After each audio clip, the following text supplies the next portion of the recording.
감히 내 아들 앞길을 막아? 임신 공격으로 발목 잡으려고? 짝! 날카로운 소리와 함께 초음파 사진이 바닥에 떨어졌습니다. 서울 강남의 고급 레스토랑 한 끼에 30만 원이 넘는 곳이었어요. 27살 이수아는 왼쪽 뺨을 감싸 쥐고 있었습니다. 시어머니 박미선의 손바닥 자국이 빨갛게 올라와 있었죠. 감히 내 아들 앞길을 막아 임신 공격으로 발목 잡으려고. 박미선의 목소리가 레스토랑 전체를 울렸습니다. 주변 테이블 사람들이 힐끔힐끔 쳐다봤어요. 편의점 알바 주제의 변호사 아들한테 기생충처럼 붙어서 수아는 아무 말도 할 수 없었습니다. 배를 감싸쥐며 아이를 보호하려 했죠. 옆에 앉은 남편 강지우는 고개를 돌린 채 아내를 외면하고 있었습니다. 그 순간 수아의 입가에 희미한 미소가 번졌습니다. 5년. 이제 딱 5년만 참으면 돼. 수아가 천천히 고개를 들었습니다. 눈물 없는 눈빛이었어요. 어머님, 5년 후에 제가 누구인지 알게 되실 겁니다. 평범한 편의점 알바로 보였던 이 여자, 대체 무슨 정체를 숨기고 있는 걸까요? 이 충격적인 반전이 궁금하시다면 구독과 알림 설정 부탁드립니다. 숨겨진 신분의 놀라운 이야기를 매일 전해드립니다. 그럼 모든 게 시작된 5년 전으로 돌아가 볼까요? 5년 전 가을, 27살 이수아는 편의점 야간 알바를 하고 있었습니다. 어서 오세요. 밤 11시, 피곤한 목소리로 손님을 맞이했어요. 낡은 패딩에 운동화를 신은 수아는 누가 봐도 평범한 알바생이었죠. 편의점을 나온 수아는 좁은 골목길 고시원으로 향했습니다. 3평도 안 되는 방이었어요. 하지만 수아는 전혀 불만이 없었습니다. 이 모든 게 계획이었으니까요. 방에 들어서자마자 수아는 옷장 깊숙한 곳에서 휴대폰을 꺼냈습니다. 평소 쓰는 휴대폰이 아니었어요. 아버지에게 전화를 걸었습니다. 아빠, 나 지훈이라는 사람 만났어. 전화 너머에서 묵직한 목소리가 들려왔습니다. 어떤 사람이냐? 변호사예요. 서울대 법대 나왔고 대형 로펌 다녀요. 그 집안은 엄마가 변호사 출신이고 아파트 몇 채 가지고 있대요. 잠시 침묵이 흘렀습니다. 수아야, 기억해라.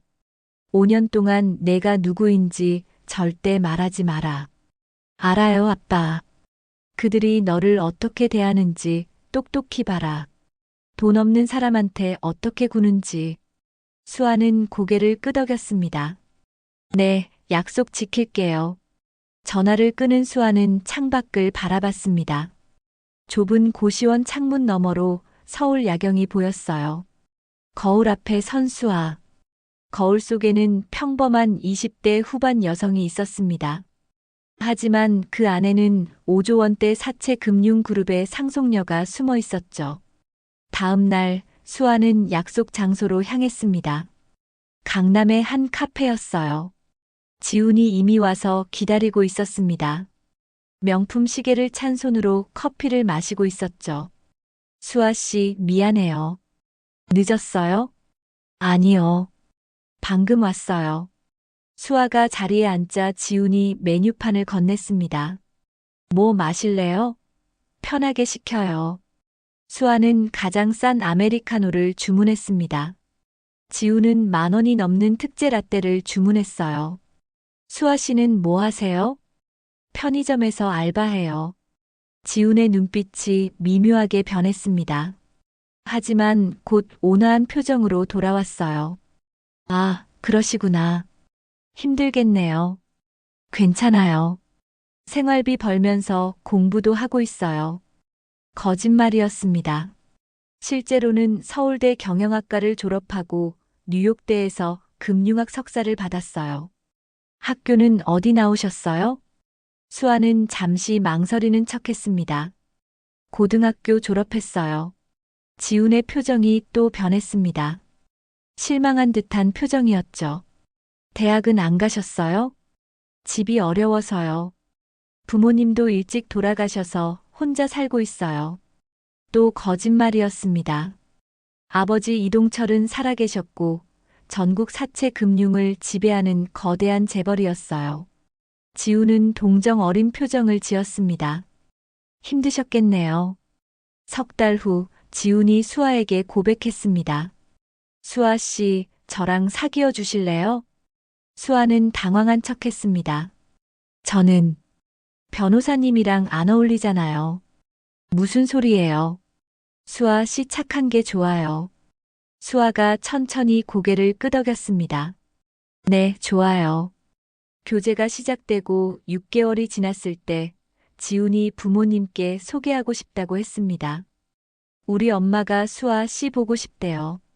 이번 주말에 저녁 식사 어때요? 수아는 긴장했습니다. 드디어 시험의 시작이었거든요. 강남 고급 아파트. 지훈의 집은 40평대 펜트하우스였어요. 현관문을 열자마자 명품 가구들이 눈에 들어왔습니다. 거실에서 박미선이 기다리고 있었습니다. 50대 후반으로 보이는 미선은 전신 명품으로 치장하고 있었어요. 어머니, 제 여자친구 이수아예요. 미선이 수아를 위아래로 훑어봤습니다. 날카로운 눈빛이었어요. 앉아봐. 수아가 소파에 조심스럽게 앉았습니다. 미선은 바로 신문을 시작했어요. 부모님은 뭐 하셔? 일찍 돌아가셨어요. 그럼 누구랑 살아? 혼자 살아요. 학교는 어디 나왔어?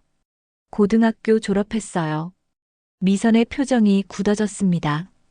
대학은? 형편이 안 돼서 못 갔어요. 그 순간 미선과 옆에 앉은 남편의 눈빛이 교환되었습니다. 실망한 표정이 역력했어요. 하는 일은? 편의점에서 야간 알바해요. 미선이 코웃음을 쳤습니다. 우리 지훈이가 서울대 법대 나와서 변호사인데 고졸 편의점 알바랑 사귀네. 지훈이 당황하며 말했습니다. 엄마, 그게 무슨...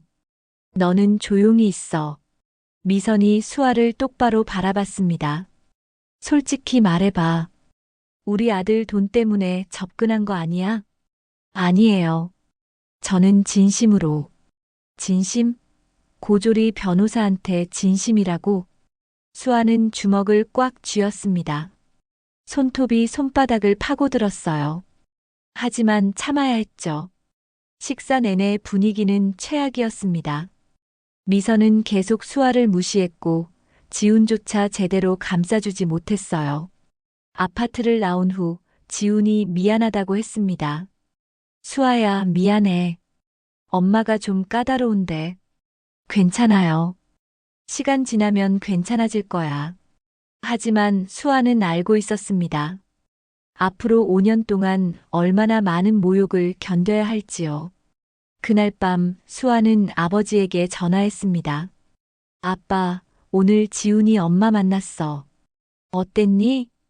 예상대로예요. 고졸이라고 가난하다고 무시하더라고요. 아버지 이동철의 목소리는 단호했습니다. 수아야, 이제 시작이다. 5년 동안 견뎌내거라. 네, 아빠. 약속 지킬게요. 전화를 끊은 수아는 창밖을 바라봤습니다. 고시원 창문은 작았지만 수아의 마음은 단단했어요. 거울 앞에 선 수아. 거울 속의 자신은 초라해 보였지만 눈빛만큼은 강했습니다. 5년. 그 시간을 견뎌내면 모든 게 달라질 거야. 수아는 다짐했습니다. 하지만 그녀는 아직 몰랐어요. 앞으로 겪게 될 모욕이 상상 이상으로 잔인할 거라는 것을요. 석 달 후 수아와 지우는 결혼식을 올렸습니다. 강남의 유명 웨딩홀이었지만 수아 쪽 하객은 친구 민서와 가짜로 섭외한 몇 명뿐이었어요. 미선은 주변 사람들에게 속삭였습니다. 며느리 쪽은 친척도 없고 돈도 없어서 이래요. 우리 지훈이가 불쌍해서 데려온 거예요. 신혼여행도 제대로 못 갔습니다. 지훈이 로펌일이 바쁘다며 이틀만 다녀왔거든요. 돌아온 다음 날 미선이 전화했습니다. 수아야, 오늘 우리 집 와. 며느리 교육 좀 시켜야겠어. 시댁에 도착한 수아를 맞이한 건 차가운 눈빛이었습니다. 앉아. 미선이 거실 테이블에 종이 한 장을 올려놓았어요. 우리 집 규칙이야. 외워. 수아가 종이를 보니 빼곡하게 적혀 있었습니다. 1. 명절은 무조건 시댁. 2. 주말마다 시댁 저녁 식사. 3. 용돈은 남편 월급에서만. 4. 친정 방문은 사전 허락 필요. 이해했어? 수아는 종이를 꾹 쥐며 대답했습니다. 네, 어머니. 근데 너 아직도 편의점 알바하냐? 네. 생활비 보태려고요. 미선이 코웃음을 쳤습니다. 우리 집 며느리가 편의점 알바 뛰면 체면 구겨져. 당장 그만둬. 하지만 어머니, 제가 돈을 벌어야. 시집 와서 돈 벌 생각? 집안일이나 제대로 해. 수아는 속으로 비웃었습니다. 편의점 알바는 창피하고 며느리 부려먹는 건 창피하지 않나 봐. 일주일 후 수아는 지훈의 요청으로 편의점 알바를 그만뒀습니다. 하지만 그날 밤 11시 수아가 일하던 편의점에 예상치 못한 손님들이 나타났습니다. 시누이 강은지와 그녀의 친구들이었어요. 언니, 여기서 일했어요? 은지가 편의점 안을 둘러보며 코웃음을 쳤습니다. 명품 가방을 든 친구들도 킬킬거리며 웃었어요. 대박. 의사 남편 둔 내가 이런 데 와보기는 처음이네. 은지는 일부러 큰 소리로 말했습니다. 편의점 안에 있던 다른 손님들이 쳐다봤어요. 언니, 여기서 라면 끓이고 담배 팔고 그랬어요? 완전 웃기네. 은지의 친구 하나가 휴대폰을 꺼내 편의점 안을 찍기 시작했습니다. 인스타에 올려야지. 우리 시누이 전직 알바거리래. 수아는 밖에서 그 광경을 지켜보고 있었습니다. 이미 퇴근한 상태였지만 편의점 주인이 급하게 전화해서 온 것이었어요. 수아 씨, 아까 어떤 여자들이 와서 난리쳤어요. 당신 아는 사람들 같던데. 수아는 주먹을 꽉 쥐었습니다. 손톱이 손바닥을 파고들었지만 참았어요. 다음 날 시댁에서 가족 모임이 있었습니다. 미선, 지훈, 은지 부부가 모두 모였어요. 수아야, 물 좀. 수아야, 과일 깎아와. 수아야, 이거 치워. 수아는 식사도 제대로 못하고 계속 심부름만 했습니다. 은지는 편하게 앉아서 먹으면서 말했어요. 언니, 편의점 알바는 그만뒀어요? 네, 그만뒀어요. 잘했네. 우리 오빠 체면 생각해야지. 변호사 와이프가 편의점에서 컵라면 끓이면 안 되잖아요. 은지의 남편이 거들었습니다. 그래도 요즘 편의점도 괜찮던데. 시급이 10,000원 넘잖아. 미선이 냉소적으로 웃었습니다. 10,000원? 우리 지훈이 시급으로 치면 30만 원이야. 세상이 달라. 수아는 그 말을 듣고도 아무 표정 변화 없이 설거지를 했습니다. 결혼 6개월이 지났을 때 본격적인 학벌 차별이 시작됐습니다. 어느 일요일 시댁에서 친척들이 모이는 자리였어요. 미선의 언니 가족이 왔습니다. 고모부는 대학 교수였고 고모는 의사였어요. 이게 지훈이 와이프구나. 학교는 어디 나왔어? 고모부가 물었습니다. 수아가 작게 대답했습니다. 고등학교 졸업했어요. 순간 거실이 조용해졌습니다. 고모부가 헛기침을 했고 친척들이 수군거렸어요. 요즘도 고졸이 있어? 지훈이가 서울대 법대 나왔는데. 미선이 한숨을 쉬었습니다. 그러니까요. 제가 반대했는데 지훈이가 고집을 부려서. 고모가 날카롭게 물었습니다. 그럼 결혼 전에 뭐 했어? 편의점 알바요. 아이고. 고모가 혀를 찼습니다. 마치 더러운 것을 본 듯한 표정이었어요. 저녁 식사 자리에서는 더 큰 모욕이 이어졌습니다. 수아야, 김치 좀 가져와. 수아야, 국 더 끓여. 수아야, 숟가락 떨어뜨렸어. 수아는 계속 부엌과 식탁을 오가며 심부름만 했습니다. 은지는 편하게 앉아서 말했어요. 언니는 대학을 안 나와서 그런지 좀 투박해요. 저는 이화여대 나왔거든요. 고모가 거들었습니다. 역시 교육이 중요해. 대학은 나와야 사람이 달라지지. 수아는 부엌에서 그 대화를 다 들었습니다. 손이 떨렸지만 참았어요. 밤 11시가 되어서야 모든 게 끝났습니다. 설거지까지 마친 수아는 기진맥진했어요. 집으로 돌아오는 차 안에서 지훈이 말했습니다. 고생했어. 엄마가 좀 까다롭긴 한데 며느리면 당연한 거잖아. 수아는 대답하지 않았습니다. 너무 화가 나서 말이 안 나왔거든요. 그날 밤 수아는 친구 민서에게 전화했습니다. 민서야, 나 정말 미치겠어. 민서가 위로했습니다. 수아야, 조금만 참아. 4년 6개월만 더. 그 사람들은 내가 고졸이라서 무시해.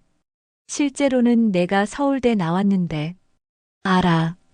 근데 지금은 참아야 해. 나중에 다 밝혀질 거야. 수아는 눈물을 닦았습니다. 다음 날 미선이 또 전화했습니다. 수아야, 내일 청소 와. 우리 집 좀 해줘야겠어. 어머니, 저도 우리 집 청소해야 하는데. 뭐, 내 집은 작잖아.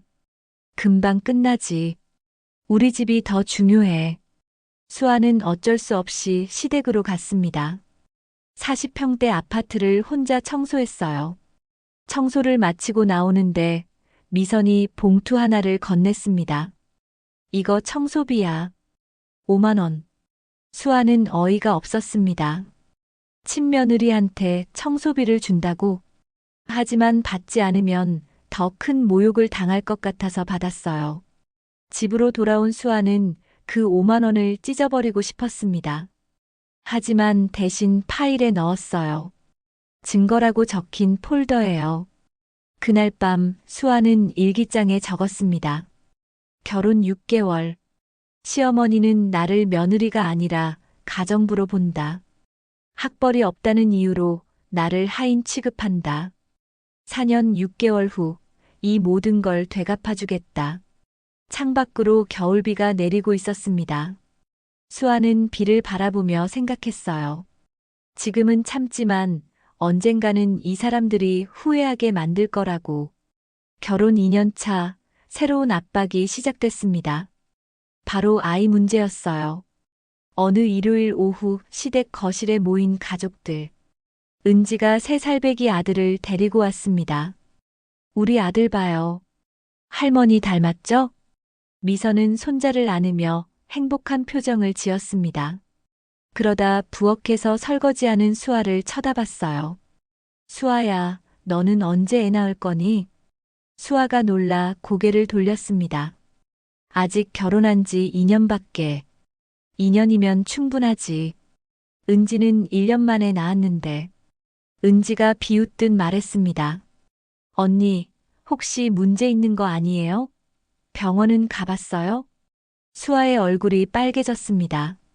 저희는 아직. 미선이 끼어들었습니다. 병원 가. 내일 당장. 내가 예약해 줄게. 어머니, 제가 알아서. 알아서는 무슨. 2년 동안 뭘 알아서 했어? 지우는 옆에서 신문만 보고 있었습니다. 아내를 돕지도 어머니를 말리지도 않았어요. 그날 밤 수아는 혼자 화장실에서 임신 테스트기를 봤습니다. 2줄. 임신이었어요. 수아는 배를 쓰다듬으며 눈물을 흘렸습니다. 기쁨보다는 두려움이 앞섰어요. 이 집안에 내 아이를 낳아도 될까? 하지만 지훈에게는 말해야 했습니다. 지훈아, 나 임신한 것 같아. 지훈의 얼굴이 환해졌습니다. 정말? 병원 가봤어? 응. 8줄에. 지훈이 수아를 껴안았습니다. 고마워. 우리 엄마가 얼마나 좋아하실까. 하지만 수아는 불안했습니다. 뭔가 잘못될 것 같은 예감이 들었어요. 며칠 후 미선이 전화했습니다. 수아야, 오늘 저녁 6시에 레스토랑으로 와. 가족 모임 할 거야. 어머니, 사실 말씀드릴게. 전화로 말하지 말고 직접 와. 전화가 끊어졌습니다. 저녁 6시 강남의 고급 한정식 레스토랑. 한 끼에 30만 원이 넘는 곳이었어요. 수아가 도착하자 미선, 지훈, 은지 부부가 이미 앉아 있었습니다. 앉아. 수아가 자리에 앉자 미선이 메뉴판을 밀어냈어요. 오늘 이 자리는 중요한 얘기하려고 마련한 거야. 수아는 긴장했습니다. 가방 속에 초음파 사진이 들어 있었어요. 결혼한 지 2년이야. 그동안 충분히 기다렸어. 미선의 목소리가 차가웠습니다. 병원 가봤어? 네, 어머니. 사실은 수아가 말을 꺼내려는데 미선이 끊었습니다. 검사 결과 뭐래? 문제 있어? 아니요. 제가 말씀드리려는 건 그럼 왜 애가 안 생겨? 일부러 안 낳는 거지. 수아는 더 이상 참을 수 없었습니다. 가방에서 초음파 사진을 꺼냈어요. 어머님, 사실은 제가 임신했습니다. 순간 테이블이 조용해졌습니다. 미선이 초음파 사진을 낚아챘습니다. 사진을 보더니 얼굴이 일그러졌어요. 이게 뭐야? 8주 됐어요. 미선이 지훈을 쏘아봤습니다. 너 이거 알았어? 지훈이 고개를 끄덕였습니다. 네, 엄마. 사흘 전에 알았어요. 왜 나한테 말 안 했어? 그게 오늘 말씀드리려고. 미선의 얼굴이 새빨개졌습니다. 감히 내 허락도 없이? 수아가 당황하며 말했습니다. 어머니, 저희 아이예요. 사랑해서. 짝. 날카로운 소리와 함께 수아의 왼쪽 뺨에 미선의 손바닥이 날아왔습니다. 감히 내 아들 앞길을 막아? 수아의 고개가 옆으로 돌아갔고 뺨에 빨간 손자국이 올라왔어요. 임신 공격으로 발목 잡으려고. 미선의 목소리가 레스토랑 전체를 울렸습니다.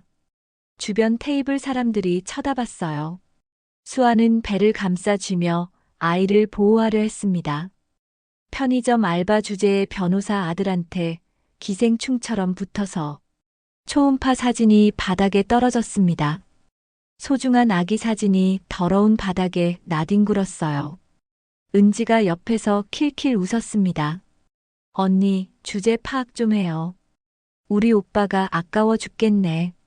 수아는 믿을 수 없다는 듯 지훈을 바라봤습니다. 제발 한마디라도 해달라는 눈빛이었죠. 하지만 지훈은 고개를 돌리며 차갑게 말했습니다. 엄마 화나시게 왜 그래? 오늘은 그냥 가. 그 말이 뺨 맞은 것보다 더 아팠습니다. 나중에 분위기 봐서 말하자고 했잖아. 수아는 입술을 깨물었습니다. 피가 날 정도로 세게 깨물었어요. 미선이 종업원을 불렀습니다. 소금 가져와. 재수 없어서. 종업원이 당황하며 소금을 가져왔고 미선은 그것을 수아에게 뿌리려 했습니다. 수아는 비틀거리며 일어났어요. 배를 감싸 안은 채 도망치듯 레스토랑을 나왔습니다. 이 모욕, 콩나물값까지 쳐서 반드시 갚아드리겠습니다. 수아의 작은 목소리는 아무도 듣지 못했어요. 레스토랑 밖으로 나온 수아는 골목 구석에 몸을 기대고 울었습니다. 뱃속 아이에게 미안했고 이런 집안에 시집 온 자신이 바보 같았어요. 핸드폰이 울렸습니다. 지훈에게서 온 문자였어요. 당분간 연락하지 말고 엄마 화 풀릴 때까지 기다려. 수아는 핸드폰을 바닥에 내던지고 싶었지만 꼭 참았습니다. 배를 쓸어내리며 중얼거렸습니다. 아가야, 엄마가 강해질게. 3년만 더 참으면 돼. 하지만 마음 한구석에는 이미 복수의 불씨가 타오르고 있었습니다. 그날 밤 수아는 민서에게 전화했습니다. 민서야, 나 뺨 맞았어. 뭐? 누가? 시어머니가 임신했다고 말했더니 뺨을 때렸어. 민서가 분노로 소리쳤습니다. 미쳤구나. 수아야, 이제 그만둬. 아빠한테 말해. 아니, 3년만 더. 약속 지켜야 해. 근데 아이는 낳을 거야. 내 아이잖아. 수아는 배를 쓰다듬었습니다. 그날 밤 수아는 잠을 이룰 수 없었습니다. 왼쪽 뺨은 아직도 화끈거렸고 가슴은 찢어지듯 아팠어요. 하지만 수아는 결심했습니다. 이 모욕을 평생 잊지 않겠다고. 3년 후 반드시 이 모든 걸 되갚아주겠다고. 창밖으로 밤비가 내리고 있었습니다. 수아는 비를 바라보며 눈물을 흘렸어요. 하지만 그 눈물 속에는 분노가 섞여 있었습니다. 언젠가는 폭발할 분노가요. 결혼 3년 차 수아는 딸을 낳았습니다. 하지만 미선의 반응은 차가웠어요. 아들이 아니네. 즉, 병원에서 미선은 손녀를 안아보지도 않았습니다. 다음엔 아들 낳아야 해. 우리 집안은 대를 이어야 하니까. 수아는 아무 대꾸도 하지 않았습니다. 갓 태어난 딸을 꼭 안으며 다짐했어요. 이 아이만큼은 이 집안에서 지켜내겠어. 산후조리원도 제대로 못 갔습니다. 미선이 비싸다며 거절했거든요. 산후조리원이 뭐가 필요해? 옛날엔 다 집에서 했어.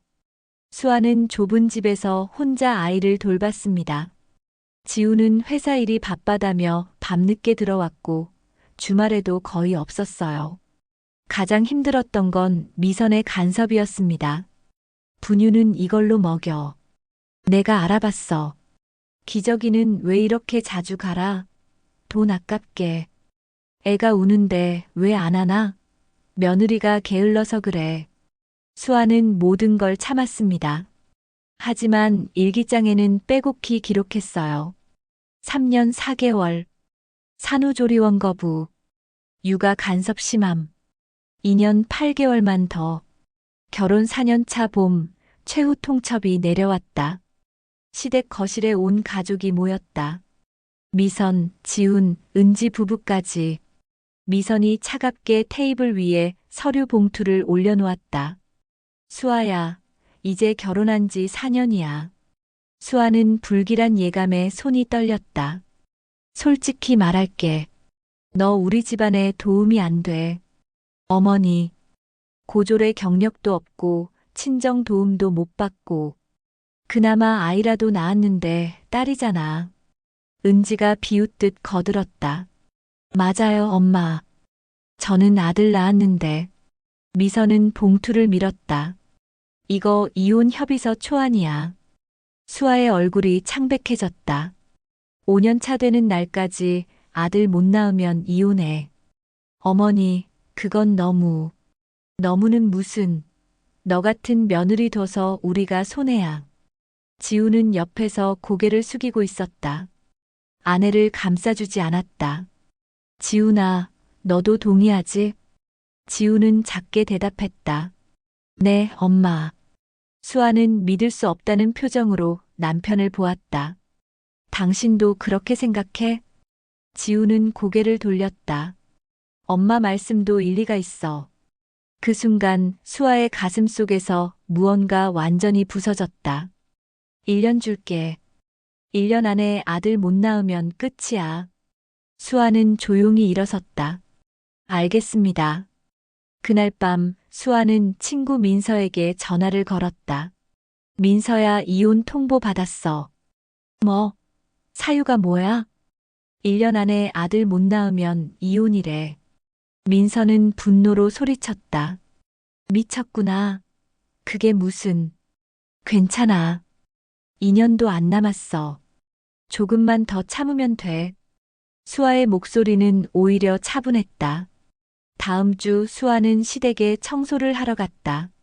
미선이 외출한 사이 혼자 집을 청소하고 있었다. 서재를 정리하다가 책장 뒤에서 서류 봉투를 발견했다. 왜 이렇게 깊숙이 숨겨뒀지? 봉투를 열자 금융대출 계약서가 수십 장 나왔다. 수아는 눈이 휘둥그레졌다. 이건 대동파이낸스. 미선이 아버지 이동철의 회사에서 돈을 빌렸다는 것이다. 수아는 자세히 서류를 살폈다. 강남 아파트 5채를 담보로 20억 원 대출. 그런데 문서상 가치는 25억, 실제 가치는 15억이었다. 허위 서류로 한도를 부풀렸어. 이건 불법이야. 수아의 심장이 뛰었다. 하지만 침착하게 휴대폰을 꺼내 모든 서류를 촬영했다. 그때였다. 수아야, 뭐해? 미선의 목소리가 들렸다. 수아는 재빨리 서류를 봉투에 넣고 책장에 밀어 넣었다. 청소하고 있었어요, 어머니. 미선이 날카롭게 쏘아봤다. 서재는 손대지 말라 했잖아. 죄송해요. 먼지가 많아서. 나가. 오늘은 그만 가.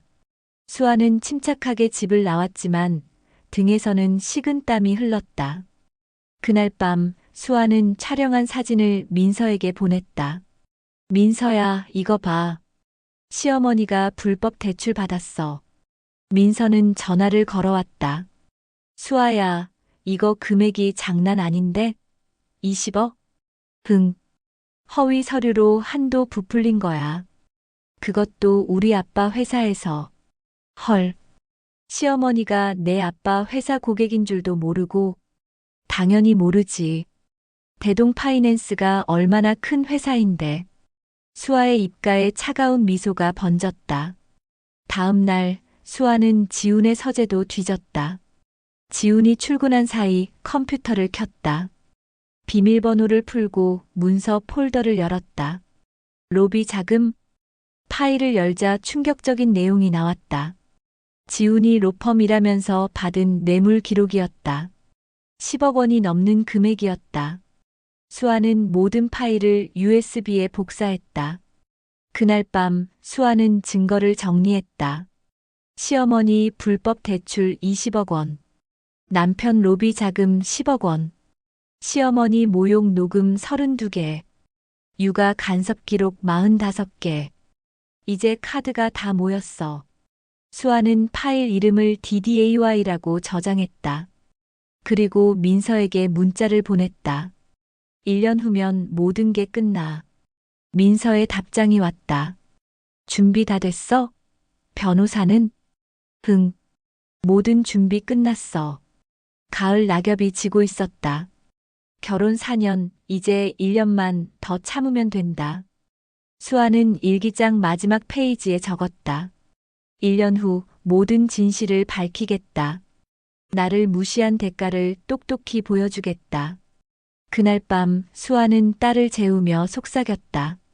아가야, 엄마가 곧 다 해결할게. 조금만 기다려. 1년 후면 모든 것이 바뀔 것이다. 수아는 그날을 위해 완벽하게 준비하고 있었다. 결혼 4년 후반, 수아는 조용히 증거를 모으며 매주 시댁에 갈 때마다 조금씩 서류를 확인하고 사진을 찍었다. 어느 토요일 오후 시댁 서재에서 또 다른 서류를 발견했다. 전세 사기. 미선이 다른 사람 명의로 전세 대출을 받은 기록이었다. 피해 금액만 8억 원이 넘었다. 수아는 심장이 뛰었지만 침착하게 촬영했다. 이 정도면 충분해. 그날 밤 수아는 민서와 조용한 카페 구석자리에 앉았다. 민서야, 이것 좀 봐. 수아가 태블릿을 건넸다. 민서는 자료를 보더니 눈이 커졌다. 수아야, 이거 진짜야? 금액이 장난 아닌데. 응. 불법 대출 20억, 전세 사기 8억, 남편 로비 자금 10억. 총 38억? 그 정도 돼. 민서는 휘파람을 불었다. 이거면 다 감옥 가겠는걸? 그게 목표야. 수아의 눈빛은 차가웠다. 변호사 준비는 다 됐어? 응. 너한테 맡길 거야. 민서는 고개를 끄덕였다. 좋아. 내가 완벽하게 준비할게. 며칠 뒤 수아는 급한 전화를 받았다. 아버지 이동철이 쓰러졌다는 소식이었다. 병원으로 달려갔다. VIP 병실이었다. 침대에 누운 아버지는 많이 수척해 보였다. 아빠. 이동철은 딸을 보자 약하게 미소 지었다. 우리 수아, 고생 많았지? 아빠, 괜찮으세요? 시간이 얼마 안 남았단다. 수아의 눈에서 눈물이 흘렀다. 아빠는 제가 성공하는 걸 보셔야 해요. 이동철은 딸의 손을 꼭 잡았다. 수아야, 이제 얼마 안 남았지? 네, 아빠. 6개월이요. 잘 참았다. 정말 대견하구나. 이동철은 숨을 고른 뒤 덧붙였다. 첫째, 복수는 하되 법 안에서 해라. 둘째, 감정으로 행동하지 마라. 셋째, 직원들을 함부로 대하지 마라. 그리고 이동철은 잠시 멈췄다. 회사 인수 준비는 다 해놨어.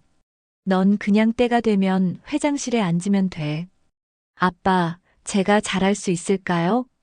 5년 동안 지옥을 경험했잖니. 이제 넌 진짜 경영자야. 이동철이 딸의 등을 토닥였다. 수아야, 기억해라. 돈의 무게를 아는 사람이 진짜 부자야. 병원을 나온 수아는 한강을 걸었다. 차가운 가을바람이 불었지만 머리가 맑아졌다. 이제 6개월만 참으면 된다. 그날 밤 수아는 컴퓨터 앞에 앉아 증거를 다시 정리했다. 시어머니 불법 대출 20억 서류 25장. 시어머니 전세 사기 8억 피해자 명단 포함. 남편 로비 자금 10억 거래 내역 16건. 시어머니 모욕 녹음 48개. 육아 간섭 기록 62개.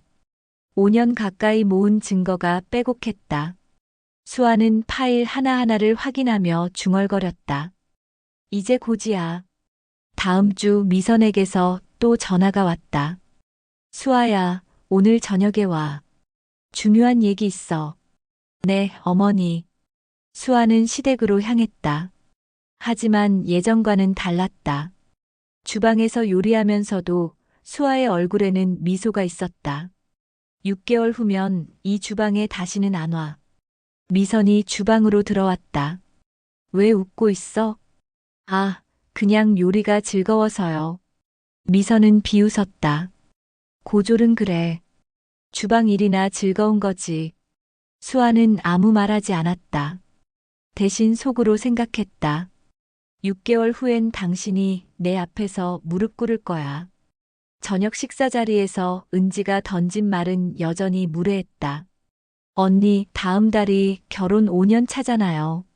아들 소식 있어요? 아직이요. 미선이 한숨을 쉬며 말했다. 그럼 이혼 준비해야겠네. 약속은 약속이니까. 네, 어머니. 지훈이 당황한 표정으로 말했다. 엄마, 그래도. 너는 조용히 있어.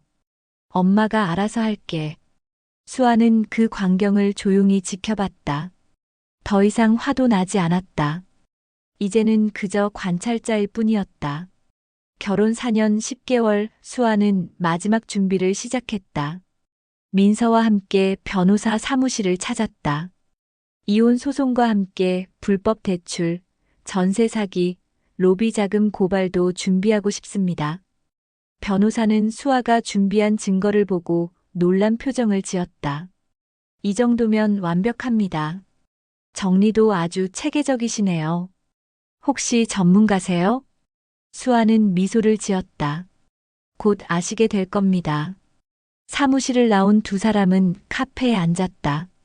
수아야, 너 요즘 완전 달라졌어. 뭔가 강해진 느낌? 5년 동안 지옥을 경험했잖아.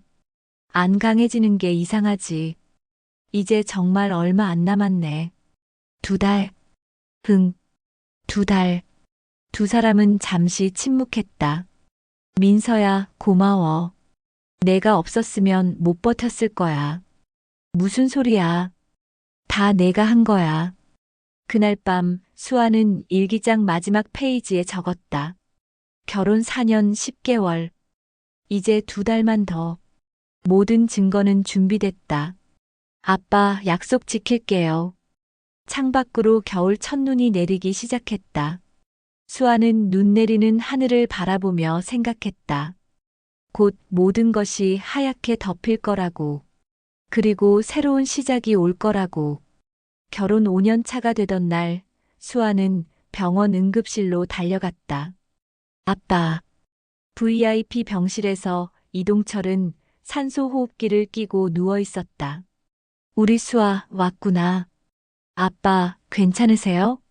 아버지는 천천히 고개를 저었다. 시간이 얼마 안 남은 것 같구나. 수아의 눈에서 눈물이 흘렀다. 안 돼요. 아빠는 제가 성공하는 걸 보셔야 해요.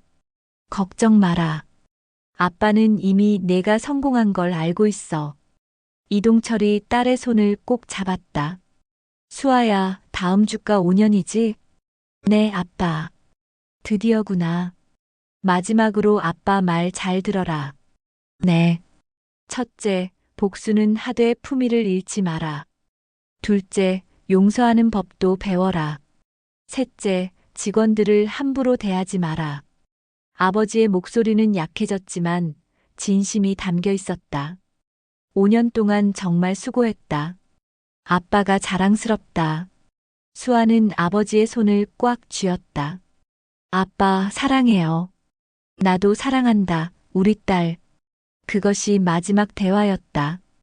다음 날 새벽, 이동철은 조용히 눈을 감았다. 장례식은 서울 대형 병원 장례식장에서 치러졌다. 수아는 상주로서 예를 갖췄다. 검은 상복을 입고 조문객을 맞았다. 놀랍게도 수많은 사람들이 찾아왔다. 대기업 회장들, 정치인들, 금융계 거물들까지. 대동파이낸스 회장님의 따님이시군요. 삼가 고인의 명복을 빕니다. 회장님 덕분에 큰 도움 받았습니다. 이제 회장님께서 사업을 이어받으시겠군요. 수아는 조용히 인사를 받았다. 그때 미선과 지훈이 나타났다. 미선은 장례식장 입구에서 멈춰섰다. 수많은 화환과 조문객을 보고 어리둥절한 표정이었다. 저게 다 뭐야? 수아 아버지가 뭐 하던 사람이길래. 지훈도 놀란 표정을 숨기지 못했다.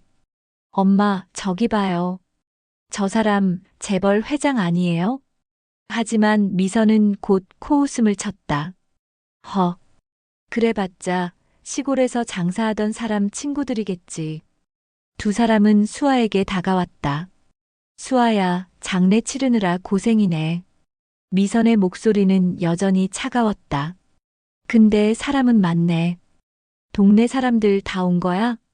수아는 대꾸하지 않았다. 미선이 주변을 둘러보다가 수군거렸다.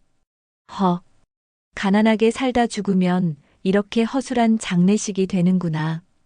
은지도 명품 가방을 들고 킬킬거리며 웃었다. 언니, 아버님 뭐 하신 분이에요? 장사하셨어요. 아, 시장에서 장사. 역시. 그래서 이렇게 시골스러운 분위기구나. 수아는 주먹을 꽉 쥐었지만 참았다. 장례식이 끝나고 미선이 수아를 붙잡았다.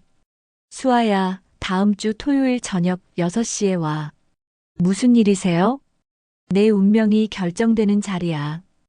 5년 됐잖아. 그날 결론 낼 거야. 전화가 끊겼다. 수아는 작게 웃었다. 당신 운명도 그날 결정된다는 걸 모르겠지. 장례를 마친 다음 날, 수아는 비서실장에게 전화를 걸었다. 실장님, 이번 주 토요일 오후 4시로 준비해 주세요. 알겠습니다, 회장님. 모든 준비 완료하겠습니다. 회장님이라는 호칭이 현실이 되는 순간이었다. 그날 밤 수아는 옷장을 열었다. 맨 안쪽에 보관해 두었던 명품 정장들을 꺼냈다. 5년 만에 꺼내 입어보는 검은색 맞춤 정장은 완벽하게 맞았다. 거울 속에는 CEO의 모습이 서 있었다. 이게 진짜 나야. 다음 날 수아는 시댁으로 갔다. 마지막으로 며느리 역할을 하기 위해서였다. 거실에서 미선과 은지가 기다리고 있었다. 앉아, 수아야. 미선의 목소리는 차가웠다. 5년이 다 됐어. 그동안 기회를 줬는데 아들이 없잖아. 네, 어머니. 토요일에 가족 모임 할 거야. 그 자리에서 최종 결정할 거고. 은지가 끼어들었다. 언니, 솔직히 5년 동안 아무것도 못한 거잖아요. 수아는 아무 말 없이 고개를 숙였지만 입가에는 미세한 미소가 떠올랐다. 뭐가 그렇게 웃겨? 미선이 날카롭게 물었다. 아니에요, 어머니. 이 상황에서도 긴장감이 없네. 수아는 더 이상 대답하지 않았다. 집으로 돌아온 수아는 민서에게 전화를 걸었다. 민서야, 드디어 토요일이야. 떨려? 아니, 오히려 시원해. 이제 끝나는구나 싶어서. 그 사람들 표정 상상돼? 두 사람은 작게 웃었다. 금요일 밤 수아는 잠을 이룰 수 없었다. 내일이면 모든 것이 끝나는 날이었다. 새벽 5시 수아는 일어나 샤워를 했다. 5년 만에 꺼낸 명품 화장품으로 정성껏 화장을 했다. 검은색 맞춤 정장을 입고 명품 하이힐을 신었다. 머리는 우아하게 올렸다. 거울을 보니 완전히 다른 사람이 서 있었다. 더 이상 초라한 며느리가 아니었다. 대동파이낸스 그룹 회장 이수아였다. 오후 2시 수아는 집을 나섰다. 시댁으로 가기 전에 먼저 가야 할 곳이 있었다.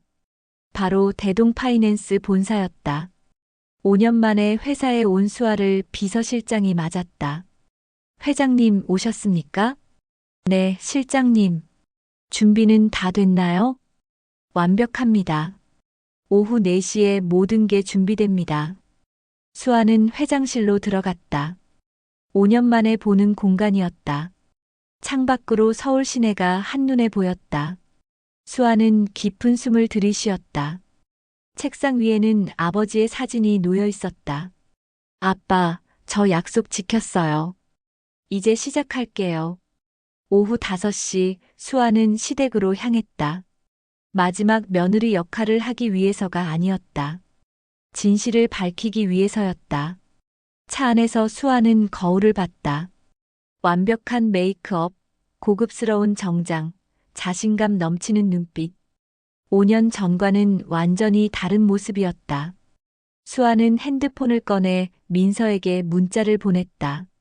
지금 출발해. 1시간 후에 모든 게 끝나. 민서의 답장이 왔다. 파이팅. 넌 할 수 있어. 수아는 시동을 걸었다. 운명의 장소로 향하는 차. 5년 동안 참았던 모든 것을 폭발시킬 시간이 왔다. 토요일 오후 4시 시댁 거실. 수아가 들어섰다. 미선, 은지, 지훈이 모두 모여 있었다. 미선의 얼굴에는 거만한 자신감이 흐르고 있었다. 자, 수아야. 내 운명이 결정될 시간이야. 미선이 의미심장하게 웃었다. 수아는 조용히 자리에서 일어났다. 어머니, 아버님께서 남겨주신 진실을 보여드릴게요. 그녀는 노트북을 꺼내 연결했다. 먼저 불법 대출 서류입니다. 모든 문서가 스크린에 떠올랐다. 시선이 굳어졌다. 그리고 전세 사기 명단. 피해자 이름, 금액이 차곡차곡 정리되어 있었다. 은지는 손으로 입을 막았다. 남편의 로비 자금 거래 내역. 지훈의 얼굴이 창백해졌다. 그리고 제가 모아온 모든 기록입니다. 수아는 차근차근 상황을 설명했다. 시선이 한순간에 무거워졌다. 미선은 말을 잃었다. 이게. 은지도 눈치를 보기 시작했다. 저는 이제 더 이상 초라한 며느리가 아닙니다. 수아의 목소리는 떨리지 않았다. 저는 대동파이낸스 그룹을 이끌 회장입니다. 그리고 저는 진실과 정의 앞에 섰습니다. 그 순간 문이 열렸다. 민서와 변호사들이 들어왔다. 증거는 모두 법정에 제출됐습니다. 변호사가 말했다. 미선은 부들부들 떨렸다. 지우는 고개를 숙였다. 위자료는 15억 원, 조용히 정리하고 고소는 취하합니다. 민서가 냉정하게 말했다. 양육권은 수아 씨가 가지는 것이 맞습니다. 그 자리에선 숨을 죽인 침묵만 흘렀다. 며칠 후 수아는 미선과 단둘이 마주 앉았다. 미선은 눈물을 훔치며 말했다. 수아 씨 정말 미안합니다. 5년 동안 제가 잘못했어요. 수아는 놀란 표정을 지었다. 어머니, 저는 어머니를 용서해요. 하지만 용서와 화해는 다릅니다. 시간이 필요해요. 수아의 말에 미선도 고개를 끄덕였다. 그리고 대동 파이낸스 본사 대강당. 수아의 회장 취임식이 열렸다. 500명이 넘는 임직원들이 모였다. 대동 파이낸스 그룹 3대 회장 이수아입니다. 박수가 터져 나왔다. 수아는 숨을 고르고 말했다. 저는 지난 5년 동안 특별한 경험을 했습니다. 밑바닥에서 무시당하고 차별받던 시간. 그 모든 시간이 오늘의 나를 만든 과정이라고 말했다. 진짜 힘은 권력이 아니라 존중에서 나온다.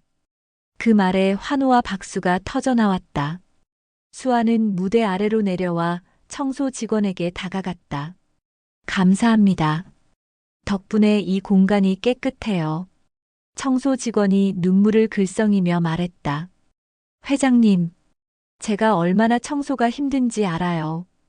5년 동안 해봤거든요. 임직원들이 기립박수를 보냈다. 그날 저녁 수아는 딸과 함께 저녁을 먹었다. 엄마, 이제 할머니네 안 가도 돼? 응, 이제 안 가도 돼. 딸이 환하게 웃었다. 좋아. 엄마가 맨날 울었잖아. 수아는 딸을 안아줬다. 이제 안 울어. 약속할게. 1년이 지났다. 대동 파이낸스는 업계 1위를 달리고 있었다. 직원 만족도도 최고였다. 수아는 이동철 장학재단을 설립했다. 저소득층 학생들을 위한 장학금이었다. 어느 봄날, 벚꽃이 만개한 날, 수아는 아버지 묘소를 찾았다. 아빠, 1년 됐어요. 회사도 잘 되고 있고, 저도 행복해요. 바람이 불어 벚꽃잎이 날렸다. 아빠가 가르쳐 주신 것들, 평생 잊지 않을게요. 수아는 아버지가 좋아하던 술을 따라 놓았다. 돈의 무게를 아는 사람이 진짜 부자라고 하셨죠. 이제 알 것 같아요. 수아는 잠시 침묵했다. 사람을 존중하는 것, 겸손하게 사는 것, 직원을 소중히 여기는 것. 전부 5년 동안 배웠어요. 묘소를 나서는 길에 수아는 멈춰섰다. 저 멀리 익숙한 얼굴이 보였다. 지훈이었다. 수아를 보고 놀란 표정을 지었다. 수아, 안녕하세요. 지훈은 많이 수척해져 있었지만 진심 어린 표정이었다. 잘 지내? 네, 잘 지내요. 짧은 대화였지만 미움은 없었다. 수아야, 정말 미안해. 괜찮아요. 이제 다 지난 일이에요. 수아는 미소를 지으며 걸어갔다. 뒤돌아보지 않았다. 차에 올라탄 수아는 백미러로 벚꽃을 바라봤다. 5년 전 봄 모든 게 시작됐던 계절. 이제 새로운 봄이 왔다. 수아는 시동을 걸고 회사로 향했다. 오후에는 중요한 회의가 있었다. 차 안에서 수아는 라디오를 켰다. 경쾌한 음악이 흘러나왔다. 수아는 작게 웃었다. 고통은 헛되지 않았어. 모든 경험이 나를 강하게 만들었어. 그리고 이제 그 강함으로 다른 사람들을 도울 차례야. 수아의 차는 서울 시내를 달렸다. 봄 햇살이 따뜻하게 내리쬐고 있었다. 새로운 시작. 진짜 리더로서의 삶. 수아는 준비되어 있었다. 그리고 행복했다. 진정한 힘은 복수가 아니라 고통을 이겨낸 후에 성장해서 나온다는 걸 깨달았으니까. 차창 밖으로 벚꽃이 흩날렸다. 마치 아버지가 축복해주는 것 같았다. 수아는 미소를 지으며 앞으로 달렸다. 새로운 봄을 향해서